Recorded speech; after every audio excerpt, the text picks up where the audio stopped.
percebes? É essa a dialética do nosso amigo Rangel, que a raça não entende. Quem é que entregava as terras? Era o poder. Antes, Portugal. Depois, o poder imperial. Depois da República, os governos estaduais. Eles é que tinham a propriedade da terra. Eles é que concediam. Se isso não é feudal, que diabo que é? É esse, entende? Eu quero que tu preste atenção. É esse o lado, entende, dual que o Rangel enxergava.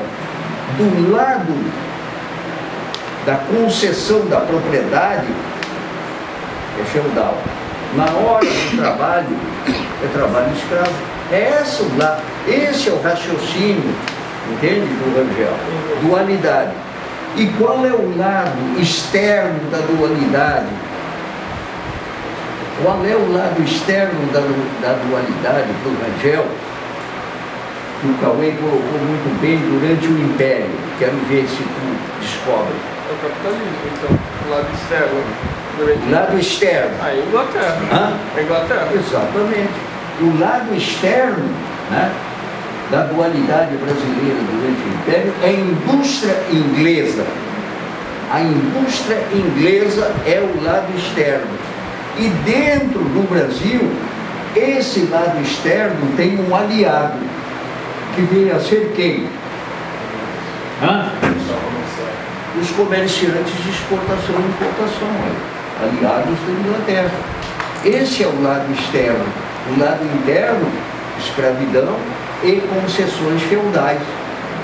Essa visão do Rangel, sem ela a gente não entende o Brasil.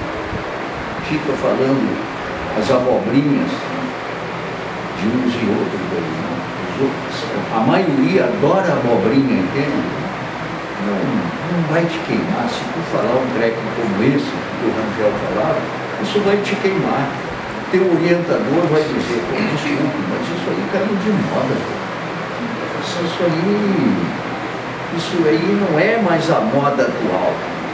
O que interessa é a moda atual. Professor, eu acho que me ajuda a simplificar, a clarificar esse processo da propriedade da terra e do modo de produção. No texto do Rangel, e um dos textos dele, quando ele fala da atualidade, ele fala do recurso jurídico, do estatuto jurídico é feudal, que é quem concede a terra. Claro. E o modo de produção está descolado necessariamente do recurso jurídico. O modo de produção do trabalho. Isso, exatamente. Tem o regime da propriedade e tem o regime do trabalho. Isso é marxismo, não? Propriedade de quem? Do trabalho, o que é? Esse é o lado marxista, não? Da visão do mundo, que hoje também está correndo perigo, né? Agora, falar um treco desse pega mal, né? Inclusive tem uma fala aí que essa questão jurídica ela se projeta sobre o território que ainda não está efetivamente com o uso do capitalismo, né? Então, mesmo sendo juridicamente da coroa, ainda se ainda identifica situações de agrupamento de produção para subsistência, produção de economia natural, uma produção tradicional, tudo isso. Mas na segunda dualidade, na segunda dualidade, Rangel descobre, por conta dele, porque ele se tornou um economista autodidata, hein? Chega a assessoria econômica do Getúlio, como eles falaram, mas como economista autodidata. Já o Rômulo de Almeida, que leva ele, né, para a assessoria, era um economista formado. Rangel não era autodidata. Pois bem, o que ele descobre e que alguns também descobriram? Por exemplo, o Roberto Campos. Quem é o Roberto Campos? Hã? Popfield? Hã? Popfield? Bob Field, está escondendo, hein, irmão? Ele tinha uma dupla nacionalidade, né? Claro. Mais americano que brasileiro. Hã? Mais americano que brasileiro. Ah, claro, por que não? Dava mais dinheiro. Fora daquilo, dava mais dinheiro. Pois bem, voltando. O Roberto Campos economista badalado aí da direita, não era sempre de direita, mas em geral. Ele fez mestrado nos Estados Unidos com um marxista austro-marxista chamado Aberle. E aí descobriu os ciclos longos. Mas nunca aceitou a ideia, se convenceu que o orientador tinha razão, que o mundo funcionava a partir de uma acumulação cíclica, né, de 50 anos. Mas nunca admitiu. Ele não iria falar um treco desse porque ele ia se queimar. Não? Iria se queimar. Para quê? Já o Rangel descobriu o ciclo longo e disse, nas fases expansivas da economia mundial, a periferia cresce exportando. Por que que a periferia cresce? O Rangel diz, quando a economia mundial está em expansão, a periferia cresce exportando. Quando o período expansivo do ciclo, né, acaba e começa o período depressivo, a periferia que for capaz de substituir importações continua crescendo.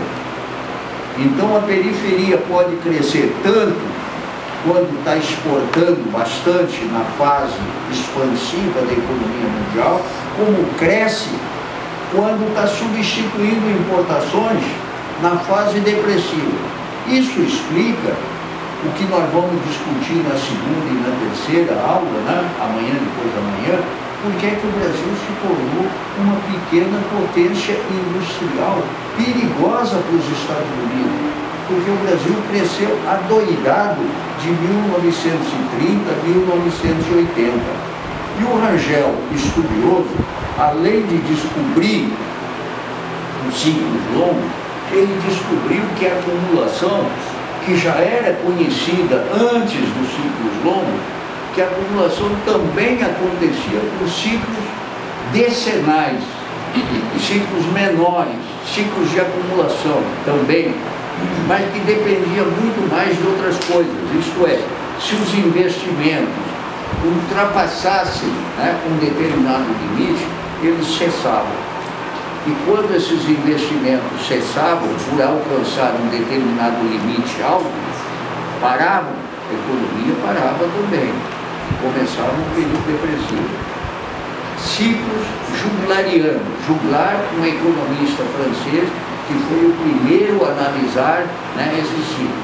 Pois bem, ele deve essa ideia ao Celso Furtado.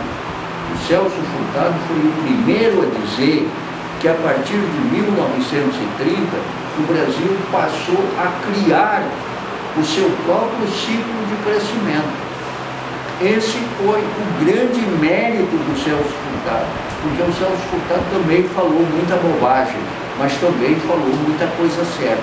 E a coisa mais importante, certa que ele falou, é que a partir de 30 o Brasil passou a criar o seu próprio ciclo de crescimento, de substituição de importações, uma atrás da outra. Gente, já falei demais, vamos abrir o debate. Já começou um pouquinho, né? Parabéns. Posso perguntar? Pode. Ele vai assumir aqui. Pode falar bem alto, por favor. Durante a leitura do texto? Como? Durante a leitura do texto, Sim. Eu anotei aqui uma parte onde fala que a economia ela se avança com as técnicas. Sim. Ok? Sim. E Milton Santos ele falava que atualmente vivemos uma aceleração contemporânea, Sim. uma mudança constante Sim. das técnicas. Sim. Eu queria saber se isso afeta o período dos ciclos. Se os ciclos longos com aceleração contemporânea, eles diminuem de tempo ou não? Esse é um debate que a gente vai ter que fazer com mais devagar, entendeu? Pegar, por exemplo, esse último ciclo que começou com a crise do petróleo, na verdade, e que é um ciclo que tem especificidade, sabe? Então vamos deixar para discutir, sim. Pode cobrar. Tá certo.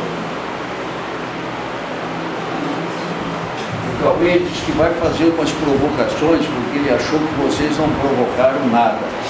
Ele queria provocadores, mas tu fizeste um pouquinho, ele fez um pouquinho mais, também fez um pouquinho, ele disse que vai fazer mais. Vou pensar aqui umas questões na contemporaneidade da economia brasileira, né? Primeiro pensar quais seriam os fatores externos que freiam o desenvolvimento das forças produtivas no Brasil atual, quais são os fatores internos que freiam o desenvolvimento dessas forças produtivas também, quais são os nossos catalisadores no Brasil, ou seja, quem é capaz de dinamizar a nossa economia, qual classe social, enfim, né? Qual setor econômico específico dentro da indústria, no campo, etc. Quais são as nossas capacidades ociosas? O Rangel trabalha muito com essa questão do estrangulamento da capacidade ociosa, o professor Armin comentou isso, né? Então, nesse crescimento durante a fase depressiva, a saída é investir justamente nessas áreas que estão estranguladas, que a gente ainda não tem o desenvolvimento pleno das forças produtivas. Dando exemplo das infraestruturas aí. Quem tem que investir na infraestrutura? É o capital privado, é o capital público, na atual circunstância nacional? Como se esgota a política anticíclica do governo do PT, que pode ser pensada também como uma forma de fortalecimento da força produtiva durante o período depressivo, né, o início do período depressivo aí, política dos campeões nacionais, até mesmo as políticas de distribuição de renda, como é que essas políticas se esgotam e qual é a composição da estrutura